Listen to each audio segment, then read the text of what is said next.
us, whether we are a writer or a reader, it's a kaleidoscope of anecdotes. And my story, Lionheart in She Shines, is inspired from one such anecdote. It's a true and extraordinary story of an ordinary young woman, my grandmother, my maternal grandmother, who rode through the night on horseback during the time of India and Pakistan's partition in 1947 to protect the ones she loved. I will read a very small excerpt from my story. I hope you enjoy it, and it urges you to read Lionheart if you have not already. Amrit had just drifted into a light slumber when Tara, her brother's wife, burst into her room. Amrit, get up. Get up now, Amrit. The mob is coming, and they will reach us in a matter of minutes. You have to leave now. Startled and wide awake, Amrit could hear screams and wails through the night air. She quickly woke her sons, Amrik and Gurtej, and half dragged them into the courtyard. Everyone was running around, trying to gather and hide what they could. Amrit stood as if rooted to the spot. Fauja found her and jolted her to reality. Amrit, there is no time to lose. The mob has struck tonight instead of tomorrow. We all must leave now. You and the children should leave right away. I prepared a horse for you. Amrit, can you hear me? There is no time to think, only act. You must ride out to Janga with Amrik and Gurtej. Amrit continued to just stare at Fauja without being able to move. How can I take Amrik and Gurtej by myself? She finally found her voice and looked at her brother helplessly. They don't even know how to ride. No, but their mother does. You are the finest rider I know, Amrit, and tonight you will ride for the sake of your children. You will ride. And saying that, Fauja Singh did something that Amrit could never have dreamed of. He removed his turban and called Amrik to stand behind Amrit. He started to strap and secure the boy to Amrit's back with his turban. His turban, the crown that he was most proud of. Amrit had never seen her brother without one. Fauja's pride in being a Sikh was represented by his iconic turban, but he never batted an eye when removing it to help his sister.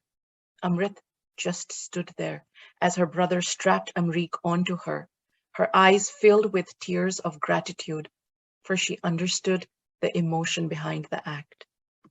In an instant, Amarjot, her younger brother, was by their side.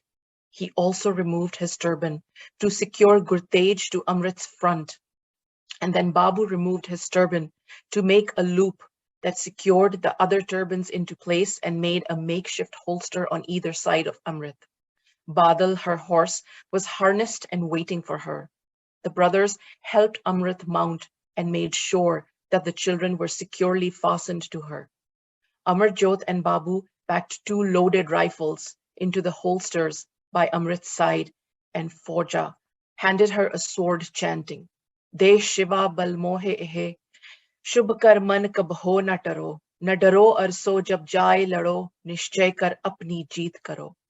This translates to, Dear God, grant my request so that I may never deviate from doing good deeds, that I shall have no fear of the enemy when I go into battle with determination.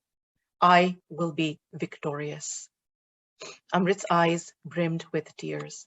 This was the same anthem that the 4 siblings had sung with their father, and it had been a source of miraculous strength for them. Amrit didn't know if she would ever see any one of them again. As though reading her mind, Fauja said, Don't worry about us. We'll be fine. You need to get out of here before the mob reaches our village. We're following right behind you. With that, he led the horse out of the house and Amrit galloped away into the night. As Amrit reached the outskirts of her village, she saw an orange glow emanating ahead of her. She sat on her black horse, paralyzed. The fumes and glow from the flaming villages and the blood-curdling screams of the villagers, either being burnt alive or being pierced by the metal swords, reverberated through the air. Shaking her out of her state of numbness was the rapid, yet reassuring thudding of little heartbeats on her chest and back. Her sons, if she had any hopes of saving them and giving them the future that she knew was destined to be theirs. She knew what she had to do: ride through the blazing village of flames and massacre and get them to the other side, to her people, to safety.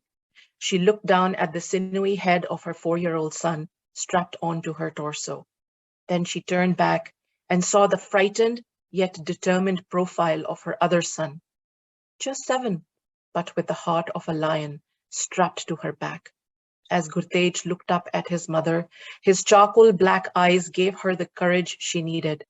She gave him a reassuring smile, adjusted and tightened the straps that bound her sons to her, and felt for the bulky, reassuring security of the 2 rifles secured on either side. She clutched her trusted sword ever so tightly in her right hand and the reins of her horse in her left, and shouted as loud as her lungs would allow, "Jo bole so nihal." Her sons responded with equal fervor, "Sat Sri Akal," and clasped their mother tightly as she urged her stallion to charge through the night towards the blazing village.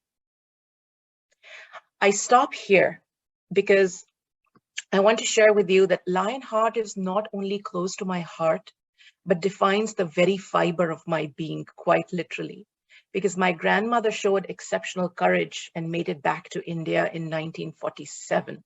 In 1948, my mother was born.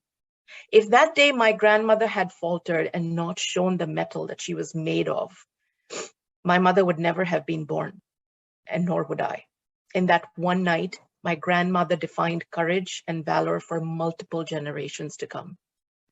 Though my story is 75 years old, the topic still remains relevant and feels very current. We've all undoubtedly heard of many recent heroic stories of mothers, sisters, daughters fighting for people they love and helping them cross the borders from Ukraine and Afghanistan. I dedicate this story to my grandmother and all those valiant women who rise above challenges every day and fight against odds for everything that they consider to be true and right. As a very special segment to this Zoom call, I would like to introduce you all to a very special lady, my mother, Gurmeet Gill. I'm thrilled that she is here and I'm being able to share this platform with her, as it was she who first shared the story with me when I was a little girl. And the true Lionheart, my grandmother, was epitomized in my heart and mind forever. Mom. So this is Gurmeet, my grandmother's daughter. Hello. Hello, everyone. And I do, Mom, if you don't mind, I have a few questions for you, which I hope, will help our readers understand a little more about Nani and, what she really was and who she really was as a person. Okay. So to start us off, you know that I changed the names in the story to protect the innocent. So can you start and tell us what Nani's real name was and where she was from? Yes, but before I answer your question, Jessu, I would like to congratulate all the authors of the She series, and particularly congratulate you on your new baby, She Shines. Okay. My mother's maiden name was Preetam Sandhu, and her married name was Preetam Virk. And where was she from, Ma? She was from Pakpatan, a region now in Pakistan. Okay. So who, according to you, was the woman depicted in Lionheart? What's your perspective on Nani? Well, it's difficult to say, because for me, she was always the mother, as I knew her as a mother. I could not have imagined her as the Lionheart that is depicted in the story, but that is what she was. And it was her courage and of other women like her, I guess, that we all are here, as you rightly said. That's true. So can you share with us a little bit about what it was like growing up, with such a miraculous horse riding, sword wielding figure? What was it like, on a day-to-day basis, just spending, your life with her? It's very strange because the mother I knew was entirely, completely different from the lady in the Lionheart. I knew her as a very gentle person, very tenacious, yes, but very gentle, very comforting. And had I not been told the story, I would have never imagined that she could have done something like that. I admired her. I saw her, she was not educated, formally educated, and yet she was asked to match the lifestyle of my father, who was a very high ranking officer in the Indian Air Force. And I saw her making it through that. And I often used to ask her, how do you manage to do so? And her constant reply would be, well, when you're against something, you always manage. So I think that is what I remember her as a gentle person who would yet not give in. I hope I've been able to make myself clear just so. Yes, you have. But, according to you, as her daughter, what was Nani's most endearing trait? Her gentleness, I guess, her love for everyone, her inability to lose her temper no matter what. Oh, okay. Something that you and I did not inherit from her. No, we didn't. We inherited from your Nana. And what, according to you, was her most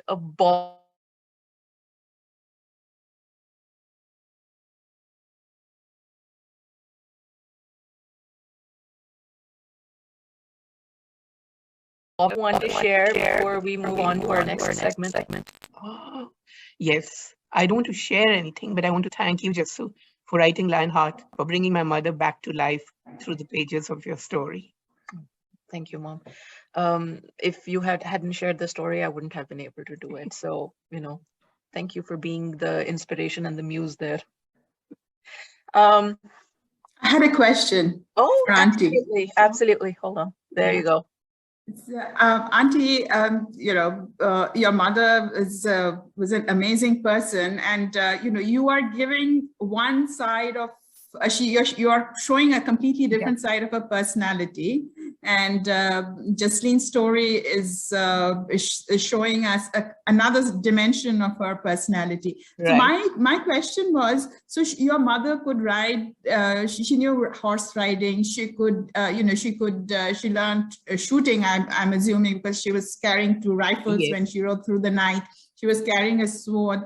So during when she was growing up, was that the norm that women were taught how to ride a horse and shoot and all of that? Today we drive automatic cars and we think we are doing a great job.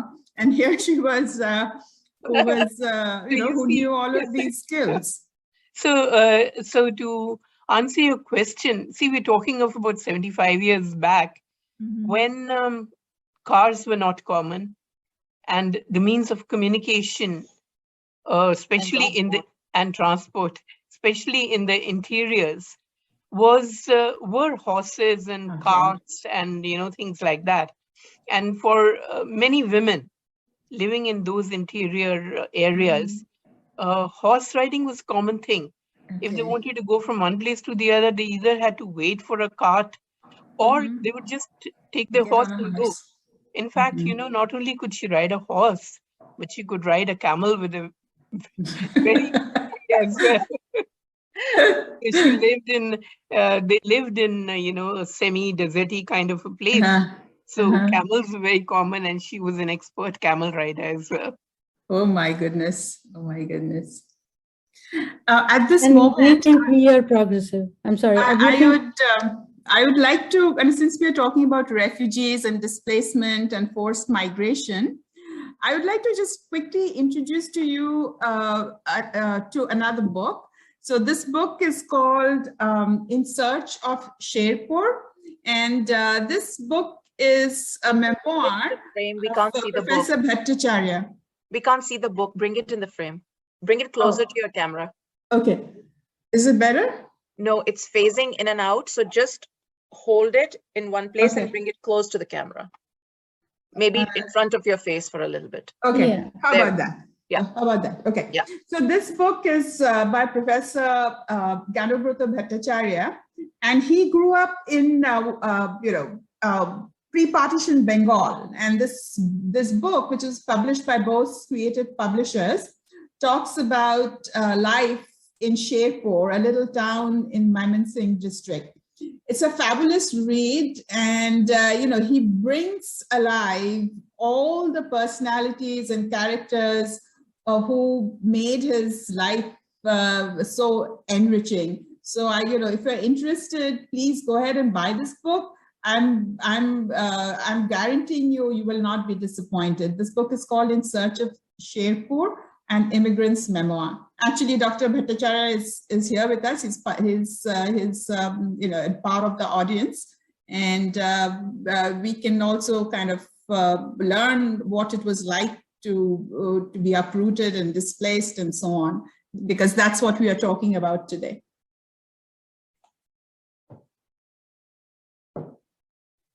That is surely incredible. I'm sure we would love to hear from Dr. Bhattacharya, Mr. Dr. Bhattacharya. Dr. Bhattacharya. We would love to hear more.